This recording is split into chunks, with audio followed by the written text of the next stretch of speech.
అంటే చంద్రబాబు నాయుడు గారు హిందూ ధర్మ పరిరక్షకుడు లాంటి వాడు అనమాట. అది మీకు చెప్పదా? ఎందుకంటే నారా చంద్రబాబు నాయుడు గారు హిందూ ధర్మాన్ని ఎంత గొప్పగా పవిత్రంగా పరిరక్షిస్తాడో ఒక 2 మాటల్లో ఆయన మాటల్లో విందాం. ఒకసారి పెట్టండి. చర్చలు, టెంపుల్లు లేకపోతే ఈ మసీదులు లేకపోతే చాలా మంది పిచ్చి పెట్టేది. ఆ విషయం మీరు గుర్తుపెట్టుకోవాల్సిన అవసరం ఉంది. కొంతవరకు ఈ బ్రాండీ విస్కీ తాగడం, ఈ లిక్కర్ షాపులు తగ్గిస్తున్నారంటే ఇది కూడా ఒక కారణం. కనీసం మంచి రోజులంతా కొంతమంది పోతారు అయ్యప్ప స్వామి దగ్గరికి. ఈ 40 రోజులు ఏమి తాగకూడదు, నిష్టగా ఉండాలి అంటే 40 days కన్జంప్షన్ తగ్గిపోయింది. నాకు కూడా కేంద్ర ప్రభుత్వం అవసరం కాబట్టి అయితే కొత్త మాట అన్నారు. తప్ప ఇంకొక విషయం కాదని మీ అందరికీ విజ్ఞప్తి చేస్తున్నాను. రెండోది ఏంటంటే, నాకు ఏ పార్టీల్లో కలవాలని లేదబ్బా.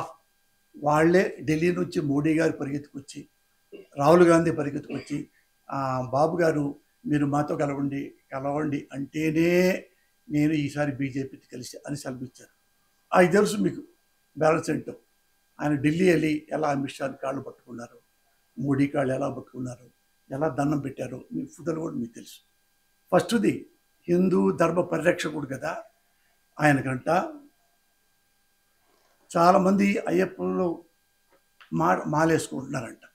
మాలేసుకోపోవటం వల్ల మందు తాగట్లేదంట. ఈ మందు తాగపోతే ప్రభుత్వానికి ఆదాయం రావట్లేదంట. ఈయన హిందూ ధర్మ పరిరక్షకుడు. ఈయన జగన్ లాంటి వ్యక్తిని అఫిడవిట్ అడిగే హక్కు ఉన్నవాడు అన్నమాట. అయ్యప్ప భక్తులు కాకుండా ఉంటే వాళ్ళు అయ్యప్ప కొండకి వెళ్లకుండా ఉంటే వాళ్ళందరూ కూడా బాగా తాగేసి మన ప్రభుత్వానికి బాగా డబ్బులు ఖజానాలో పెట్టేవాళ్ళు. ఇది ఈయన గారు సెలవిచ్చారు. ఇది ఎంత ఘోరంగా ఈయన మాట్లాడతారంటే, హిందూ అంటే చాలా ప్రేమ కదా. జగన్ గారికి ప్రేమ లేదంట, ఆయనకే ఉంది ప్రేమ. ఈయన ఒకసారి ఎలక్షన్స్లో, నాకు 40 ఏళ్ల నుంచి, నాకు చిన్నప్పటి నుంచి ఈ అవగాహన ఉంది, గుర్తుంది. ఇంకా ఈయన డైరెక్ట్గా మసీదుకి వెళ్ళారు. ముస్లిం సోదరులంతా పిలిపించుకున్నారు. ఆయన క్యాబ్ పెట్టారు, ముస్లిం పెట్టి ఒక క్యాబ్ పెట్టుకొని ఆయన ఏమన్నా అంటే, ముస్లిం సోదరులారా నన్ను క్షమించండి, అనవసరంగా నేను బీజేపీతో పొత్తు పెట్టుకున్నా. బీజేపీ అంటే హిందుత్వ పార్టీ, మతతత్వ పార్టీ, చంపలేసుకుంటున్నా. ఇంకా లైఫ్లో ఎప్పుడు బీజేపీతో కలవను.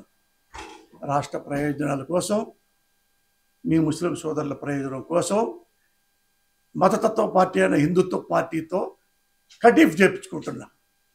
ఇంకెప్పుడు జీవితంలో బీజేపీతో నేను పొత్తు పెట్టుకోను, అల్లా సాక్షిగా అని మసీదులో చెప్పాడు. మసీదు నుంచి బయటికి రాగానే ఢిల్లీ వెళ్ళిపోయాడు. ఇక్కడ మాటలు ఎక్కడే. మళ్ళా మోడీతో వెళ్ళాడు, ఓడిపోయాడు. మళ్ళీ మసీదుకి వచ్చాడు డైరెక్ట్ ఎలక్షన్లో. ఒకసారి పొరపాటు చేశాను, అది రాష్ట్ర ప్రయోజనం కోసం మళ్ళీ కలవాల్సి వచ్చింది, ఇక నేను కలవను. మోడీ అంటే కేడీ అంటే మోడీకి భార్య లేదు, మోడీకి బిడ్డ లేదు, నాకున్నారు అని మోడీని, అంటే ఇండియాలో వన్ ఆఫ్ ద హానెస్ట్ పొలిటీషియన్ని ఎంత ఘోరంగా తిట్టారు మీకు తెలుసు.